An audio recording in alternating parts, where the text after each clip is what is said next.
ng pamilya ni Mrs. Corona. Matatandaan natin, Mark, na itong cheque na ipinambayad ng City of Manila ay inilabas na dati ng depensa nung panahon ng pagpipresenta ng prosekusyon.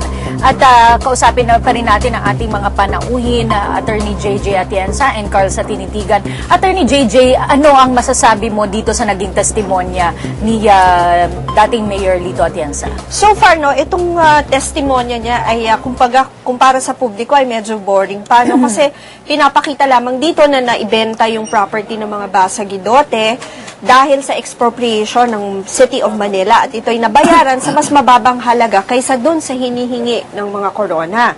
At dito rin ipinalabas na binayaran ng City of Manila ang Basagidote Enterprises at ibinigay ang checking ito kay Mrs. Corona in trust para sa BGEI nga.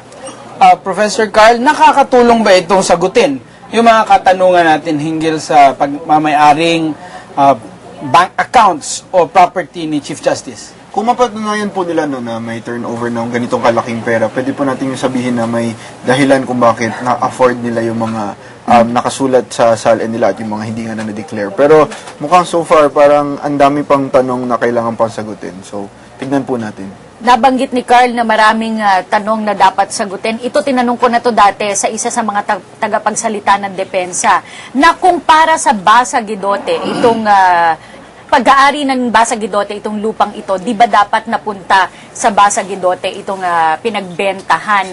So far, nasagot na ba ito, Attorney JJ, dito sa naging testimonya ni Mayor Atienza? Dito sa testimonya ni Mayor Atienza, no, sinasabi lang na tinanggap ni Mrs. Corona yung pera in trust for BGEI.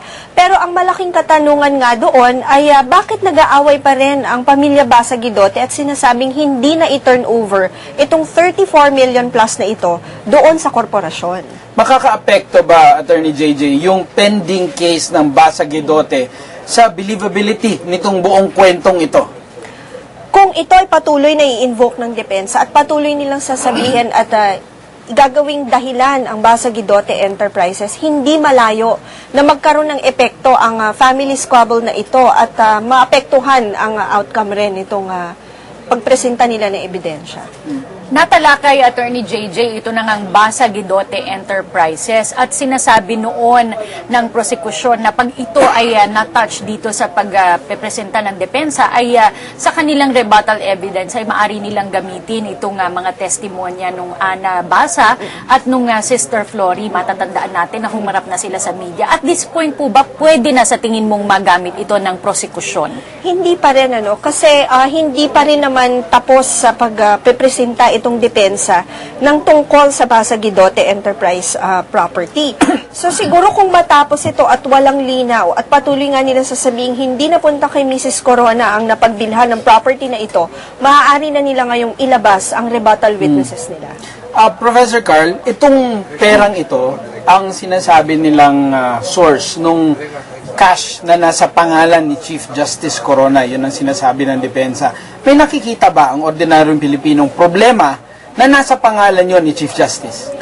Bali yung titulo ng yung Basagidote. Itong yung cash. Itong pinagbentahan. I think po, isang tanong po, gusto sana masagot na makita natin, no, is parang kung interest si Mrs. Corona dun sa pera na 34 million. Ibig sabihin siguro may share siya dun sa BGEI na corporation. Pero yung share niya na yun, or kung gaano siya ka-related dun sa BGEI, hindi naman din nakadeclare sa SALN. So, yung tanong na talaga bang karapat-dapat si Mrs. Corona to represent BGEI, sana masagot. Kasi whether or not yes or no, may tanong pa din after. Yun nga yung katanungan kasi, dahil kung kay Mrs. Corona at kung kanya talaga yun, paano ngayon na yung pera na dapat i-deposito sa account niya ay napunta doon sa account ng husband niya? Legally, Attorney JJ, meron bang mga requirements dapat na para i-prove na legal nga yung paglipat o pwede talaga yun dahil mag-asawa naman sila? Hindi kasi tandaan natin na maliwanag dun sa cheque na kapapakita lamang ni Mayor Atienza na ang checking ito ay nakapangalan kay Mrs. Corona in trust for BGEI. Ibig sabihin, ikaw ay tagapangalaga lamang at tagahawak lamang ng perang ito at ikaw ay may obligasyon na ibigay ito sa korporasyon o sa account ng korporasyon. Ngayon, kung sa palagay ng mga basagidote ay pinag-aawayan pa nga itong property ito, ang korporasyong ito, still the money should be intact in the name of Mrs. Corona dahil trustee lamang siya nitong money na ito. Ang malaking katanungan nga dyan ay paano nailipat sa pangalan ni Justice Corona dahil tandaan natin, magiging ultra vires ito. Dahil sa bawat korporasyon, kung ikaw ang trustee ng Ultra isang vires, ano po ultra yan? vires, ibig sabihin ay labas sa kakayahan o kapangyarihan ng korporasyon o kapangyarihan na ibinigay sa iyo ng korporasyon ang ginawa mo. Kasi ang binigay lang na kapangyarihan sa kanya ng korporasyon ay mangalaga doon sa properties na ito at tanggapin kung ano man yung ibabayad sa kanya ng City of Manila. So kung nagkakagulo pa rin sila sa loob ng korporasyon, ikaw bilang trustee, dapat nasa iyo lamang pangangalaga ito, nakadeposito sa kung saang bangko. Ang katanungan pinayagan ba ng korporasyon na ilipat sa pangalan ni CJ Corona ang halagang ito? At bakit? Wala pa rin na ipapakita, pero siguro nga sa mga susunod na araw, sa May, baka sakali, marinig natin ito. Sa ganitong pagkakataon, attorney, may mga katanungan nga tungkol doon sa naging arrangements ng basagidote sa pagitan ng ni Mrs. Corona. Sino po yung dapat kunin na witness para maipaliwanag po itong mga ganitong bagay? Alam mo, ang pinakamagandang witness sa ganitong pagkakataon ay unang-una nga, bukod doon kina Mayor Atienza, siguro yung side ng basagidote. Sino-sino ba ang mga taong responsable sa pagpapatakbo ng Basagidote Enterprises? Maaaring si Mrs. Corona on that matter. Pero yun nga, pag prinisenta nila si Mrs. Corona regarding the Basagidote Enterprise, talagang ilalabas ngayon ng prosecution as rebuttal witness ito nga si Sister Flory at si Ana Basa.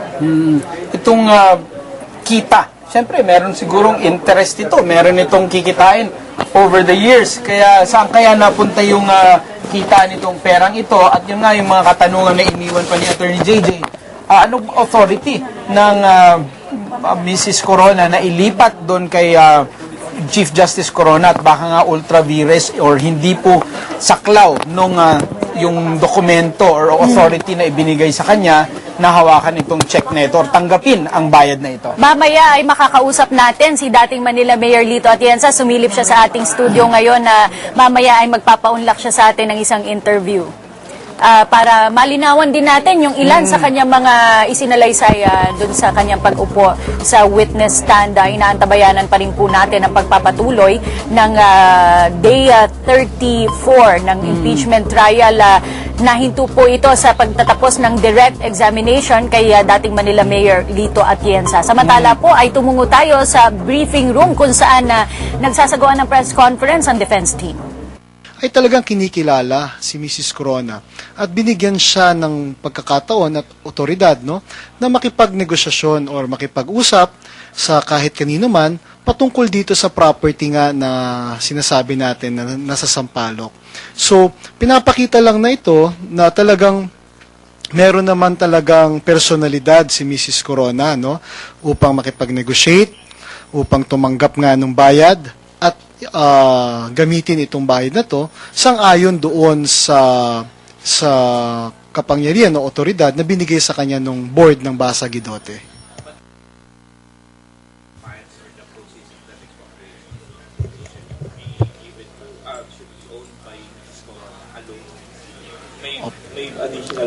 Opo. Alam niyo po, ito pa lang ang unang pagkakataon. We are trying to establish the foundation of our defense.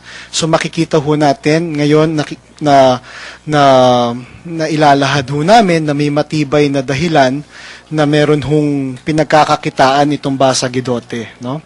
Pinakita rin ho dito na meron hong otoridad si Mrs. Corona na tanggapin yung cheque ng City of Manila in trust for Basagidote.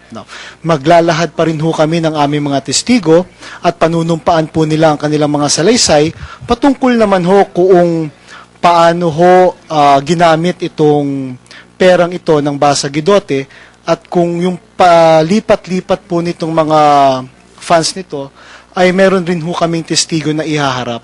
Sapagkat ayuho namin muna siguro sagutin, no? Kahit alam na namin yung sagot. Mas maganda ho kasi kung manggagaling ho yung mga kasagutan dun sa testimonya ng testigo at hindi mo mula sa mga abogado.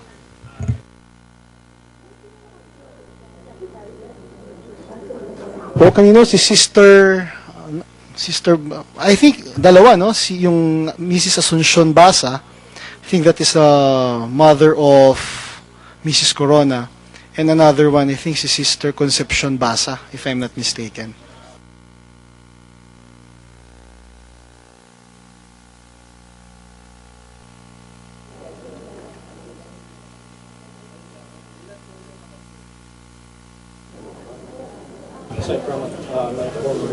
Yung today kasi na naghalo na yan dun sa mga nakaschedule din na mga testigo mula pa kahapon. So, kahapon meron kaming around 4 to 5, I think 4 to 5 witnesses. So, kung idadagdag natin yan dun sa mga nakaschedule today, kahapon kasi nakaupo lamang, nag-stop na dun sa KLRA Administrator Diaz.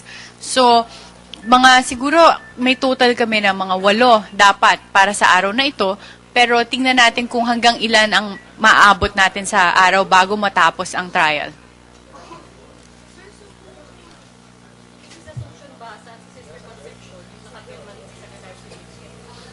Bakit may mga ilang miyembro ng Basa family ngayon nagsasabi mula silang hindi nila alam na nabenta pala yung Jim, siguro ito yung isang bagay na hindi rin namin pwedeng sagutin dito, no? Kasi may ongoing intra-corporate controversy itong Basa Guidote Enterprises.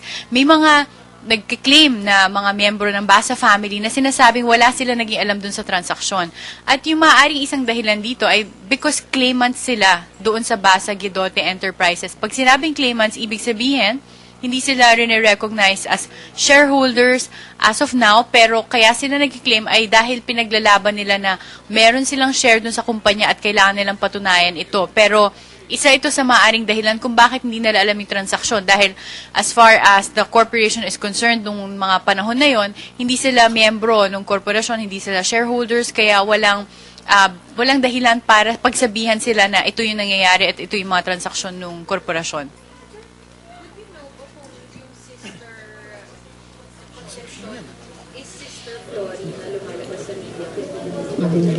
Well, to be very honest with you, we have no idea, no? But we will get back on that. No? We'll get on.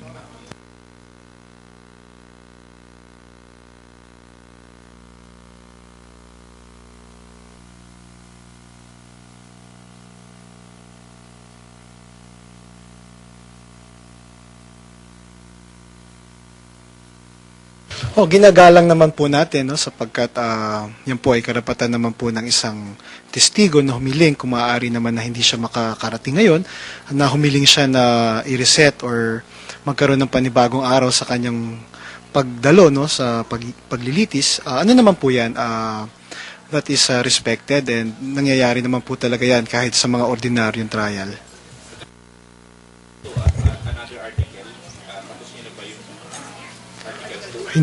Sige.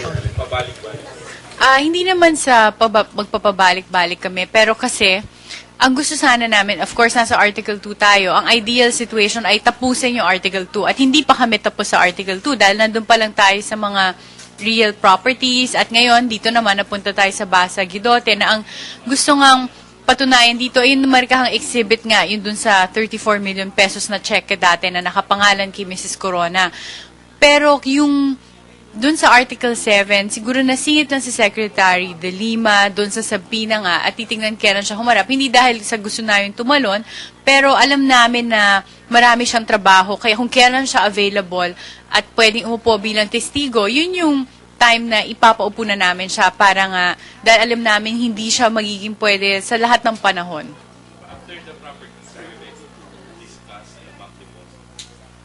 Ganun yung, syempre, yung ginagawa dito. Simula pa lang properties. Pero kasi, dadating talaga tayo sa bank accounts dahil ang tinitignan dito yung mga entries niya sa kanyang salin. And meron nga dito yung cash, tapos talagang kailangan pag-usapan yung bank accounts eventually. At inuuna muna itong properties para magamit na yung mga testigo nga na merong alam tungkol dyan sa mga real properties either dun sa assessed value or yung mga titulo. When was this transaction done? 2001. Kailan mo dineposit sa bank? Ano mo ba yung actual date? Well, ayan po, hindi pa po natin natatag